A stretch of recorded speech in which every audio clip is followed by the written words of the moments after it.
Here at 11 o'clock, straight up on the WHAS11 night team. Hey, we've had that thunder today, even some lightning, sleet, and now gusty winds. Look at our camera bouncing up and down there, folks. That's from the strong winds tonight. Here at 11, we are now going to get you ready, though, for more snow. This very early December winter blast is our top story for you tonight. Hi, everybody. I'm Doug Proffitt, and Chief Meteorologist Mallory Schnell is with me here. And okay, Mallory, so exciting to be getting even some more snow coming before the weekend. So what's the timing on this one? So we have 3 potential snow chances. The first one is actually tonight, and we're seeing a few spotty snow showers or even flurries on the radar here. Better chances for accumulating snowfall, however, occur with clippers. This will be Thursday night and then another chance Saturday, sometime Saturday afternoon through Saturday night. Now, for tonight specifically, we're seeing some flurries maybe in the Louisville metro, a few very light snow bursts I've been seeing around Spencer or Shelby counties. Bigger picture view, though, you can see some steadier light snow bands that are rolling through areas like Cincinnati. So the farther east that you do live, the better chance you have of seeing maybe a trace of snowfall tonight. We've had gusty winds all day, still pretty breezy out there tonight. So that, of course, is giving us a wind chill, but expect those winds to back off with overnight lows in the mid to upper 20s. We already do have a winter weather advisory in place for some portions of Kentuckiana for tomorrow night's snow. We'll be timing that out for you coming up in our extended forecasts. Doug. I mailed my grandson in Virginia. I mailed his birthday card on 11/11. His birthday was on 11/16. I gave it plenty time. He finally got it on the 6th of December. Thank you, Connie. Well, thank you, Connie, so much for calling us. She's just one of dozens of callers to the WHAS11 rant line tonight. That viewer so frustrated and wondering what's happening to the mail. It's happening all over again. This is certainly the most important month of deliveries for the U.S. Postal Service. So much is riding on prompt delivery. WHAS11 night teams Jose Alonso and photojournalist Aspen Hester are talking with a business owner in LaGrange tonight. She says she has more than 1,000 packages stuck right inside the main post office. It's all about the small details. For this LaGrange, Kentucky basement full of model train parts, which ignited a 20-year small digital business named Trains in the Attic. Decals that go on the trains. But it's the bigger picture, shipping and handling, that's derailing this parts and assembly shop. Here's a mailman and his magnetic bag of mail. He comes out the mail car. Owned by Anita Embry. These people are getting out their trains for their Christmas layouts around the tree. And they are waiting on their parts to make their holiday perfect. Embry's online business relies on the United States Postal Service to keep their customers happy. The problem is these have to be hand scanned at every location along the way. So it goes to the local post office today and it says that it was accepted there, but it's pending acceptance. Embry says those packages are then transported to this USPS office off of Gardner Lane in Louisville. According to her tracker, about 1,000 packages have been sitting here for several days, not being shipped out to her customers. So the buyers are now opening cases against us, saying, where's my item? Haven't received it. Embry is losing money to refunds for parts, which will eventually reach their destination. USPS says recent severe weather is impacting the Postal Service. In a statement, they say, quote, "These conditions combined with higher than normal mail and package volumes have contributed to delays in unloading inbound trailers at the Louisville Processing and Distribution Center." I understand there was a federal audit in spring. Things should have changed and they've had time to prepare for this. So why is this happening again? And it's not just for us small business owners. This is to everybody out there that's getting a package from Aunt Sue, or they've ordered something online for this holiday event and it's not here yet. It's affecting everybody. USPS says they're increasing staff and rerouting volumes to alternate processing locations to ease inbound congestion. But for this online business, this main line is testing their reliability. In LaGrange, Jose Alonso, WHAS11 night team on your side. The Postal Service says they've also issued 2 industry alerts to customers about this very issue. Embry told us, though, that if this trend continues, they could be out thousands of dollars just by the end of the holiday season. Tomorrow morning, the man charged in the killing of a college student will be arraigned. Today, we learn new details about the victim of the shooting at Kentucky State University in Frankfort. The campus community holding a vigil for the student shot and killed and another left severely injured and in critical condition. Today, we heard new updates from the university and Frankfort police on the investigation. We want to reassure the community that this was an isolated incident involving these specific individuals. And there are no active safety concerns on the campus of Kentucky State University at this time. We have added more police officers.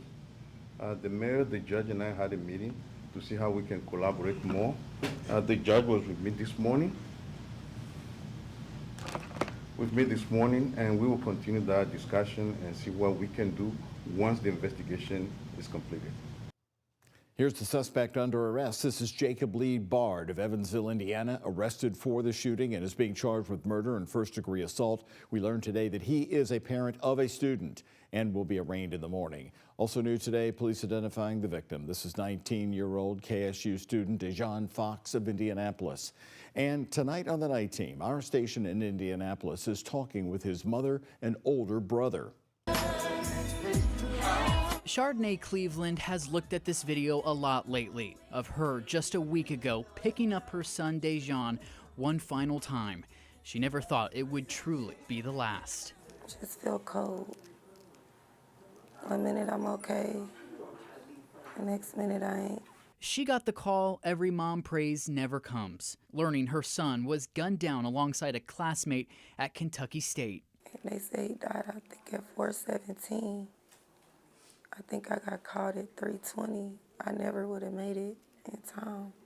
Dejan was the first in his family to go to college right out of school, a Victory College prep grad from here in Indy, where his family says he played basketball. They called him hardworking, funny, and a kind kid at heart. All he do is make people laugh. I don't know too many people who dislike him. How could you dislike him? Like, he gonna get on your nerves until you like him.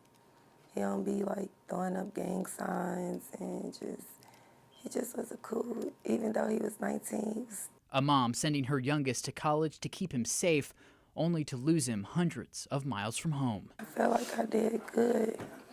I feel like I did great. I'm just sad that, I feared for him being here because y'all know Indiana is crazy. I didn't think that this was something that I have to worry about while he at school on campus.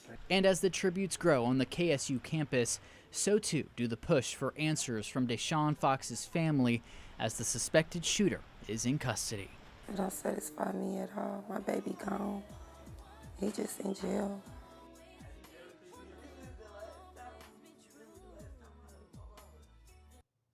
The story from our station in Indianapolis tonight. Now, we continue to follow the recent tragedy at Kentucky State University. Stay updated by downloading the WHAS11 Plus app to your phone and smart TV.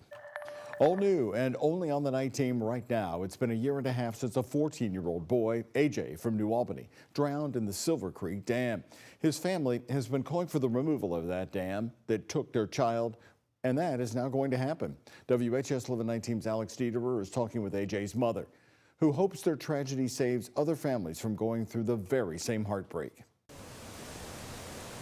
AJ was a ray of sunshine. It was here at Silver Creek Dam in New Albany that Amanda Malot's son, 14-year-old AJ, died. I still wait for him to come back to the door. May 26th. Memorial Day. He said he was going to go meet his friends down at Silver Creek. The creek was just a 5-minute walk from home for AJ, a normal hangout spot for him and his friends. But this May afternoon turned fatal for the New Albany teen. And when the police showed up and told me that they were swimming and that AJ had went underwater and didn't resurface, I didn't believe they were talking about AJ. New Albany police say AJ went underwater, but didn't come back up. Crews in boats and walking along the banks searched for AJ nearly all day. When they called me that night and told me that they had found him, my first reaction was I thought they had found him alive.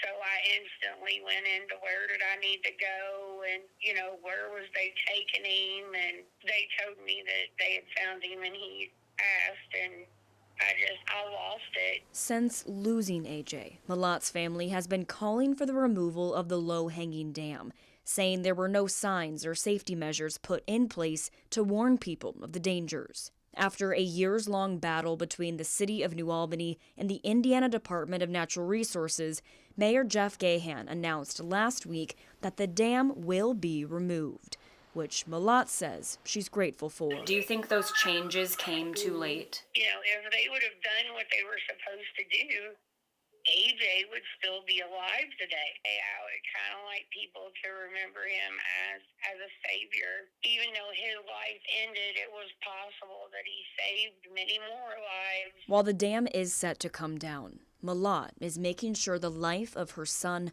will never be forgotten. In New Albany, Alex Dieterer, the WHAS 11 night team, on your side. Under the agreement between New Albany and Indiana DNR, the dam will be removed once the water conditions become safe.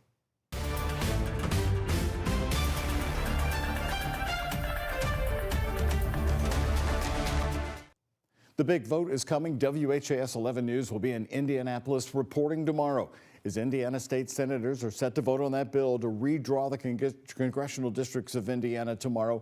Now, if passed, it could then reach Indiana Governor Mike Braun's desk for approval. Well, the bill passed through the Indiana Senate Committee in a 6-3 vote earlier this week. The reading and vote is tomorrow at 1:30 in Indianapolis. WHAS 11's Travis Breeze will be there covering the big vote. Just in today, Louisville Mayor Craig Greenberg has scheduled one of his regular updates for tomorrow on the status of the UPS plane crash and its cleanup. The news conference will take place at 1 tomorrow afternoon at Metro Hall, where Louisville Metro Services Executive Director Jody Myman will also be present. They're expected to give brand new updates on the recovery in the south end around Grade Lane, the recovery after the efforts after the fatal crash of November 4th.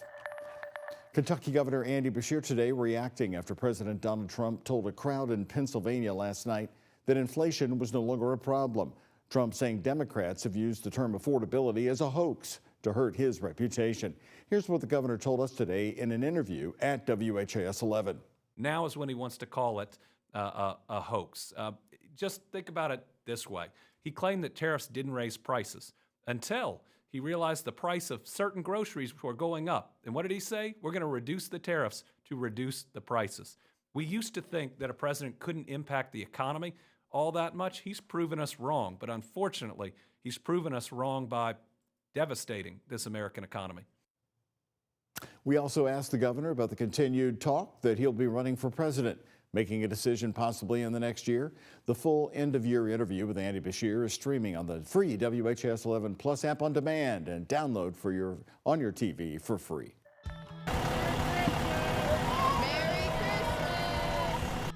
There he is, the jolliest of the elves, brand new on the night team. The Merry Elves of Southeast Bullitt Fire Department are busy tonight, and you couldn't miss them. Santa or the Grinch. We're going to tell you about this unique holiday tradition. We're along with them next. And here's a check of today's Kentucky Lottery jackpots. Mega Millions, $70 million. Powerball, $930 million.